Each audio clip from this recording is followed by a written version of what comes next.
sold it for 65 million, and it was 30 million in cash up front and 35 million on an earnout. When we bought the company back, we offered them $5 million plus an additional $5 million when we sold the company again, and forgiveness of the $35 million of debt. So essentially, I needed $5 million at closing to buy the company back. And I guess I could have taken it out of my own bank account and that of my other founders, but we found a bank that was willing to loan us the $5 million and give us a little bit extra on top of that. So from a sort of keep my money in my bank perspective, it seemed like it was a better option. When I was in my early days, I went to Apple and I had lunch with the head of Google advertising at Apple. And at that point, I think I maybe had 20 people on my staff. And I said, well, is there any chance we could pitch for your business? And he's like, David, let me explain something to you. If I gave you the business and you did a fantastic job such that the revenue from Google advertising increased by 5x for Apple, no one would notice. If, however, you made a mistake and you went off our brand, they're obsessed with brand there, and you weren't brand compliant in an ad, I would get fired. I nor anyone at Apple would ever work with an agency less than 250 people.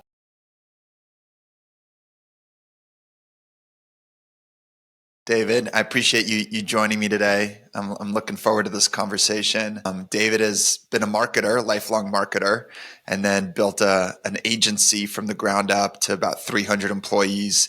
They were managing $2.5 billion of spend per year for their customers. He sold the business to a public company. He bought it back. He ran it for a while. He sold it again, and now he's advising agencies for agency owners who want to build their business and maybe sell one day. So, David, why did you buy your business back so many times and resell it? And was it 2 or 3 times?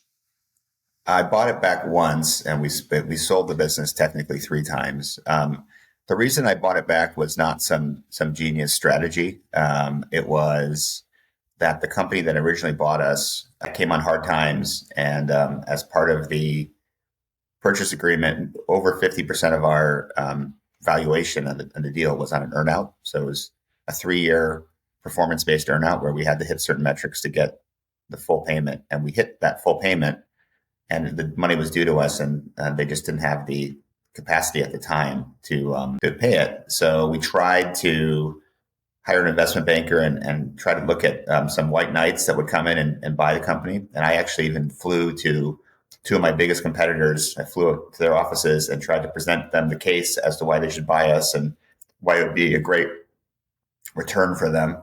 And I could not convince them. So at the end of the day, we were sort of down to the 11th hour. And I was able to get a loan from a bank that I had to sign a personal guarantee against, but still got the loan. And then we were able to buy the company back and move forward.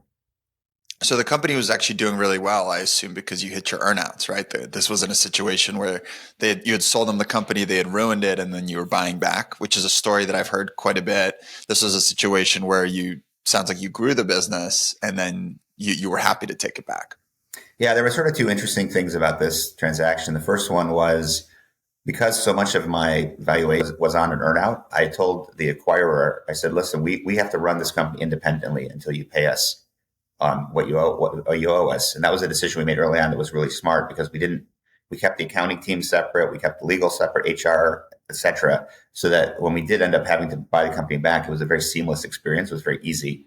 The other thing that was kind of unusual about our deal was the acquiring company based their earnout entirely on revenue growth and not on profit growth, which is very rare in the agency world. It may not be rare in the software world. I don't really know, but in the agency world, it's pretty unusual. So we ended up really optimizing for revenue, not profit. And over 3 years, we doubled the size of the business, which was great for hitting our earnout, but it didn't necessarily help the acquiring company because there was no additional profit that was coming into the system, which sort of caused them some problems because they needed that profit for running the show. So it was a little bit of an unusual situation. It sounds like somebody on their end made a bad deal, frankly. Yes and no. I would say that their perspective at the time was not unlike a venture capitalist who goes to a company and says, I want you to just grow and gain market share, and we'll figure out profitability later. I think that what they didn't anticipate was that there were other things happening in their business that put some pressure on them from a cash flow perspective. And suddenly they were like, oh, well, we actually really could use some profit right now. And you can't turn the ship on a dime and go from just focusing on revenue to focus on profit. We weren't able to really do that for them to continue trying to own the company. Why did you need to buy the business back and get a loan? It sounds like they owed you a bunch of money. Didn't they? Like, what were your other options? So really, there were no other options, I would say, to be honest with you. We had to buy the company back because essentially the company that bought us didn't have any money to give us. And so we could have stayed with them, but it would have basically been foregoing, 55% of our valuation. If they defaulted on the loan, they would essentially have had to file bankruptcy. And if they filed bankruptcy, we would have been basically unsecured creditors. Unsecured, thank you. Yeah. Yeah. Mind freeze. Unsecured lenders, and we would be last in line, which means we would have gotten nothing. Sold it for $65 million, and it was $30 million in cash up front and $35 million on an earnout. When we bought the company back, we offered them $5 million plus an additional $5 million when we sold the company again, and forgiveness of the $35 million of debt.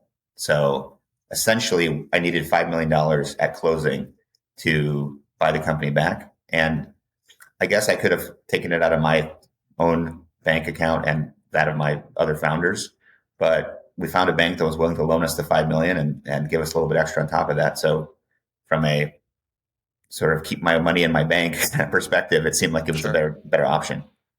Okay, that's a great deal. Sell your business for 60 million, get it back for 5 to 10 or so. And then what happened? Then you buy the business back. I assume you run it for a little bit, and then it looks like you sold it to private equity the next time. Yeah. So when I was trying to sell the agency to my competitors, I told them, I said, look, this is going to be a grand slam. You can buy this company today for effectively, call it 45 million, and it's going to be worth twice that in a year.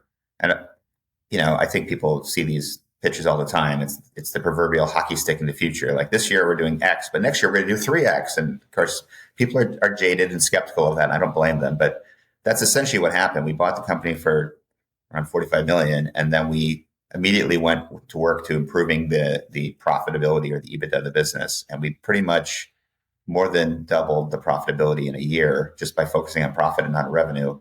And then we started getting interest from potential acquirers, and we ended up running what I describe as a mini process. So we just talked to the people who were already asking to bid on the company. And there was probably, I think, 6 or 7 companies that had reached out. We hired an investment banker.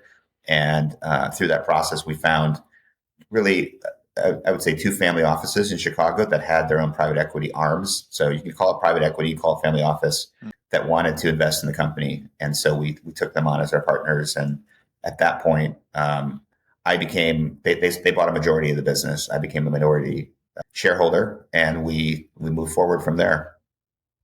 Okay. How much did you sell it for the second time around? It's not a public knowledge, but I would say that the comment that I made to my competitors about how much the company was worth was pretty accurate. So they would have gotten a very good deal if they paid $45 million for the company. More than the first time you sold it for. Oh yeah, for sure. Amazing. Yeah. Okay. I mean, we had grown 2x in revenue since when we sold it the first time, and then also our EBITDA was ended up being like 3x the EBITDA when we sold it. So it was a bigger and more valuable company when we sold it the second time around. What were the key suite of services you guys offered at the time? Paid marketing, was that the core offering?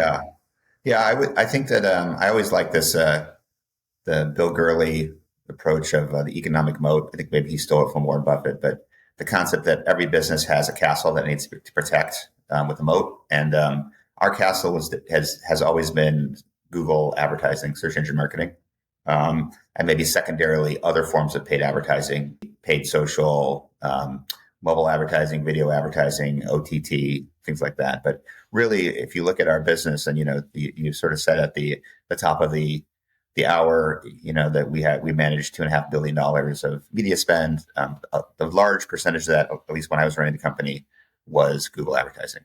So David, I want to weave between some of your learnings buying and selling these businesses, how you advise folks today on agencies, and also kind of the early days of starting a business.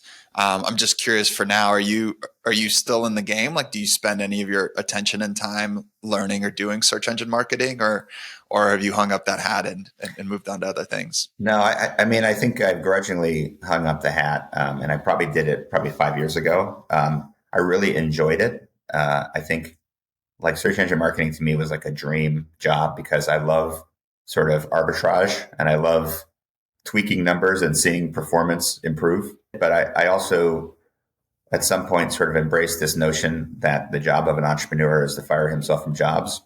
And so I really, over the last 5 years, I've just continually stepped further and further away from parts of the business and really stepping away from the account management and the optimization was one of the first things I did to work on the business and not in the business. So sadly, just yesterday, I got an email from someone saying, "Oh, I read your white paper in 2012, and is it still relevant today? How would you deal with this issue and that issue?" And I was like, "You're asking the wrong person. My advice is relevant for 2012, but not relevant to today." So say I'm an agency owner. I've been running my business for 5 years. I'm ready to sell my business sometime next year or in the next couple of years. How should I prepare for the sale? What would you recommend I start thinking about or I start doing? Yeah, I mean, I think that first of all, there's a couple of metrics that matter in selling an agency, and I think probably relevant to any business. But for agencies, that cash is king. So your profitability or EBITDA is the number one factor that people are going to look for in determining the valuation of your business. The more, not only the greater you get paid, but you also get a higher multiple on your EBITDA. So agencies are typically valued on the last 12 months of EBITDA profitability, for the sake of simplicity. And so if you're an agency and you have, let's say, $3 million of profitability over the last year, you might be valued at 6 times that 3 million. So let's call it $18 million. If you have $10 million of EBITDA, you might be valued at 10 times, so $100 million. So it's kind of different than the regular world where you get a bulk discount for buying stuff in something bigger. In the agency world, you get a bulk premium for having a bigger profitability agency. And I would say that kind of comes back to the second thing to prepare yourself for if you're looking to sell, which is, for lack of a better term, enterprise value. So the question that a lot of people ask when they're looking to buy an agency is, how do I make sure that this agency sort of stays afloat and grows after I acquire it? What happens if the senior people in the company just leave? Because at the end of the day, most agencies are human capital businesses. Most agencies are not don't have enough technology to stand alone without people. They really are tech people first. And so when an acquirer is looking at a business, they want to make sure that either the people who are the stars of the business are the people who they consider the stars, they want them to stay. And so the two ways to convince someone that there's enterprise value is, one, have a lot of profitability, because that typically suggests that there's more than one person who's running the show successfully. The second is, if you are the founder of an agency, you have to make a decision a couple of years before you go to market as to whether you want to stay with the business after the transaction happens. Because if you are the main salesperson, the main account management director, in charge of most of the hiring, in charge of most of the culture of the business, and someone comes to buy you, they are going to say, "Yeah, I'll buy you, but for the next 3 years, you have to stick around because you're obviously indispensable for the business." A lot of founders, when they sell, they are ready to move on and do something else. And so that goes back to the concept of fire yourself from jobs if you're an entrepreneur. And so what a lot of founders will do 12 to 18 months before they sell, they'll start removing themselves from positions of authority and start handing over the reins to someone else, so that by the time you get to that sale, you can legitimately say, "This company has been running without me for the last year. You don't need me, so give me my cash and let me leave." So that's something, and I'm not saying that that's the right answer. For some founders, they want investment, maybe from private equity or something, and they want to keep growing their business, and they want to stay with the business, and that's fine. But it's important to sort of decide what you want to do in advance so that you don't get into a situation where someone's dangling a carrot with a lot of cash and a lot of value for you, but then telling you you need to stick around for 5 more years to get your full payment. So two key levers to maximizing your business value or preparing for exit, really. One is maximize your EBITDA. The bigger you grow, the higher multiple you'll get. And decide if you want to stick around with the business after you sell. And if not, start building a team and removing yourself from some of those key roles. That's right. What have you seen? And did I miss anything there? No, you got it. What have you seen as the low hanging fruit for maximizing EBITDA when you start working with a company? Well, probably two things. Number one is pricing. I think a lot of agencies are afraid to raise their prices or to ask for increases that truly represent the value that they're providing to customers. I had an agency coach that I hired early on in my agency life, and his comment to me was, keep raising your prices until your clients scream.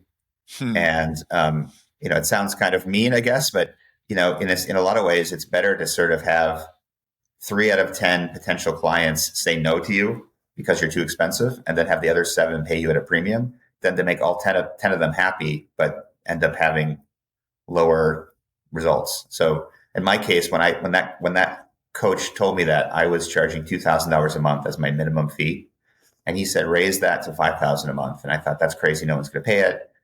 They paid it. Then we raised it to $7,500, then $8,000, then $10,000, then $15,000. Then eventually, I think I don't know where the company is now, but I think we were at some point around $25,000 as our minimum fee to just get started with us. And getting 10 clients at $25,000 a month is a lot more profitable than having 20 clients at $10,000 a month for both in terms of the revenue you're bringing in and the amount of work required. So that's number one. I would say pricing optimization. I think the second one is just efficiency in the way that business is run.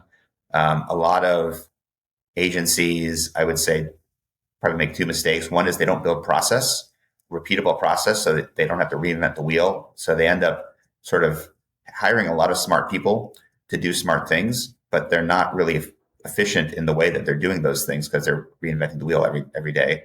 The second is they don't sort of track time, because people are the lifeblood of the agency. And I just sort of relied on my account directors to tell me when they could no longer take on new business and needed to. So I had some account directors who were more aggressive than others at pushing their team. And so when we started doing time tracking, we found out that we had some clients that, we were doing a great job for them, but we were losing 30% margins every month because we had so many people working on the account. And so just going back to the team and saying, all right, we're going to run this like a efficient business, and you're all going to either you work extra hours on more clients, or we'll go back to the clients and say, look, we're doing the best we can, but you need to pay us more money because our data just shows that we're not profitable.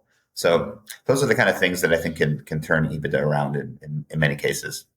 And I'm a big believer in using mentors who've been there before in order to help me take a shortcut in my business. I have an executive coach. Tell me a little bit about this coach that you hired for your agency. Why did you hire them? And what are some other ways maybe that they helped you aside from pushing you to raise prices? Yeah. Well, his name was George Rosenberg. I think he's still an agency coach out there out of Phoenix. And, I actually was talking to a friend of mine who he was kind of a solo PR expert, and he had hired George and talked about how valuable it was to just have someone who had been there when a company was in its early stages and sort of scaled. And so I met him, and to your point, I just feel like there's so many people who have learned on their own dime, and you can learn on their dime. So I think for me, the pricing example of this agency coach is a good one, because I think it just helped me evolve from being sort of a small agency to a medium agency. And I think that's kind of what the agency coach did.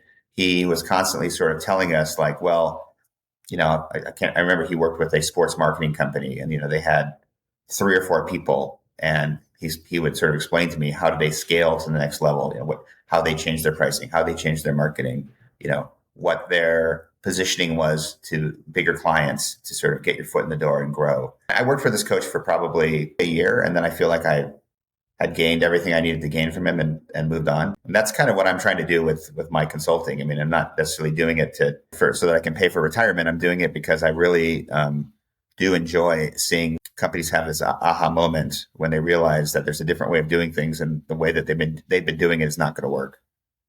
When do companies usually bring you in? When are you starting to interface with those companies? Because it sounds like your coaching is specific on the M&A side as opposed to the growing the agency side. Or did I get that incorrectly? Are you doing both of those as So well? I actually started out just focusing on M&A, and then I had this epiphany, which is that probably 1 out of 100 marketing agencies need M&A consulting, and 100 out of 100 need growth consulting. So I expanded my services a little bit, and to be honest with you, most of what I do now is on the growth side. So it's mostly agencies that in one way or another have sort of gotten stuck. Typically, I would say it's stuck with growth. I mean, typically it's agencies in the sort of 10 to 50 people range where they have been able to sort of go beyond just being a glorified consultant. But what I often find is I don't know if I'm sure you're familiar with the EOS methodology, Entrepreneurs Operating System. In that system, they talk about how every company at the top has a visionary and an integrator. The visionary is the person who's thinking like, hey, where do we need to go in 3 years? What's the latest whiz bang technology we need to invest in or build?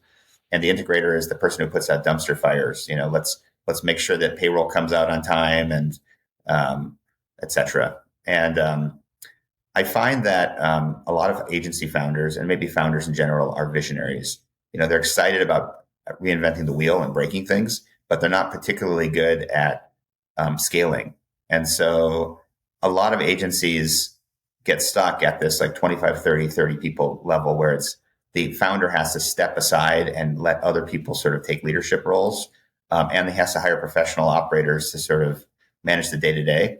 And that's where I've sort of been coming in and saying, all right, hey, let's figure this out so that you can continue to be a great visionary, but that you have someone who is an expert at marketing and an expert at sales and an expert at account management, and that your billing is right, and your tracking and all that stuff that like enables you to go beyond sort of a glorified one person consultancy into a true agency. Okay. So we're out there swimming around looking for companies to buy. And we're looking for businesses that have good teams in place, that are generating good free cash flow that we can distribute and use to reinvest. We're not looking for a job.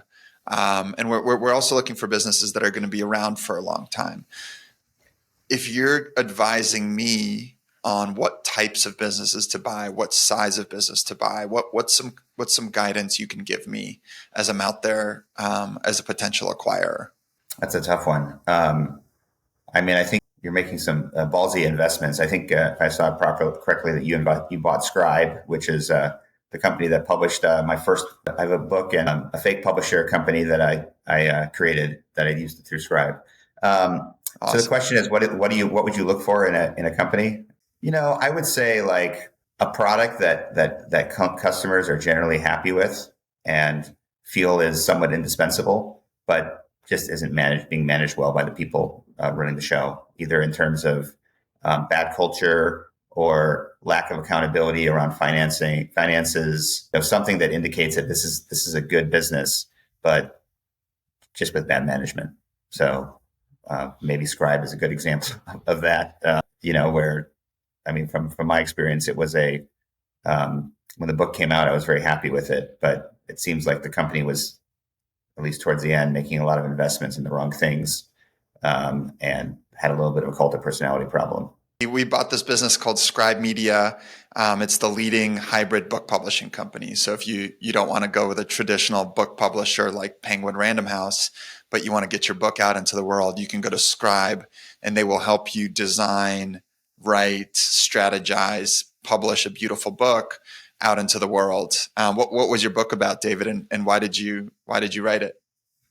Well, the book was called Unfair Marketing, and the concept was essentially that there are ways to like that marketing is becoming commoditized, where, as we talked about earlier, like the technology is leveling the playing field. So you have to come up with sort of a hook, something in your marketing that is going to give you an unfair advantage. So, that could be sort of the data that you have access to, your connections, your brand that you can sort of just, use to sort of if you have a good brand, you pay less for for Google advertising, and if you exploit it correctly. We talked a little bit about buying a business. Now let's talk a little bit about starting an agency. So, let's say you're talking to a young kind of hustling entrepreneur who has interest in marketing or has been a marketer for years, wants to start their own business. Are there any particular places or types of agencies you'd recommend they start today?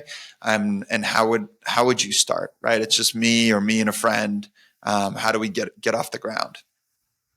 Yeah, I mean, I don't know that there's a particular type of agency, because you can still start an SEO agency or a Facebook agency or a creative agency, and there's plenty of opportunity there.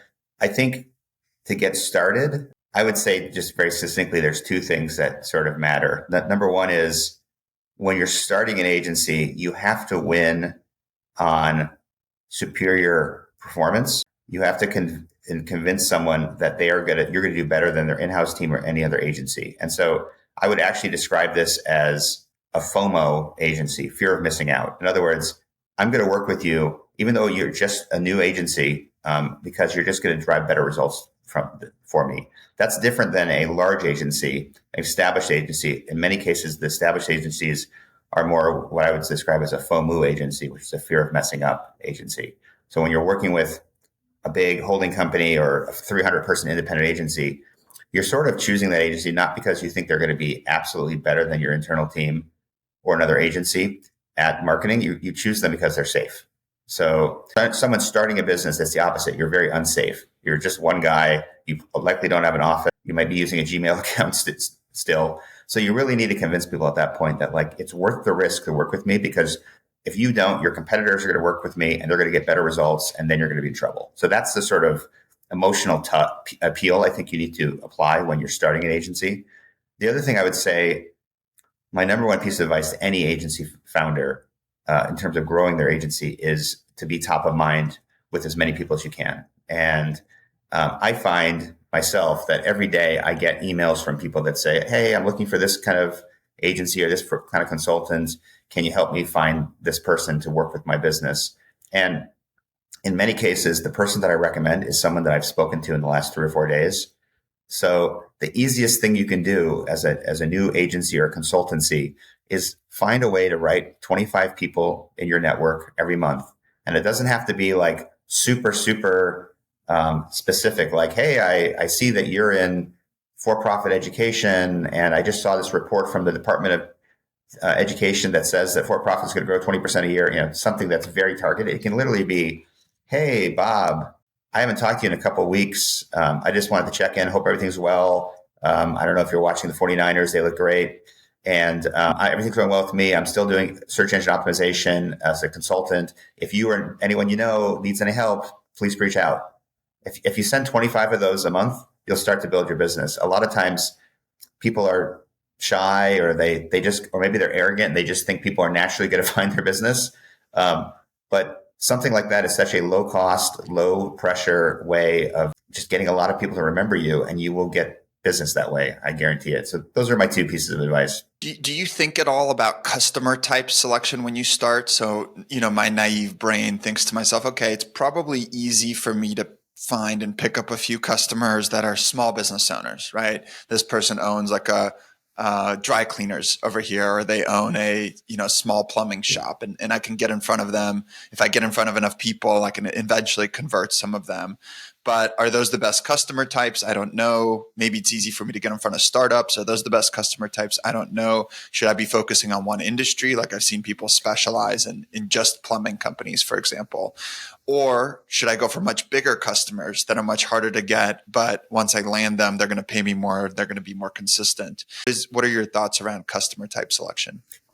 I mean, I think when you're starting your business, beggars can't be choosers. So you take whatever you can find. Just trying to pay the bills over here. When I first started, I was charging $500 a month, and I had an immigration attorney in Baltimore, Maryland, and I had a one-person shop and a bunch of other very small clients.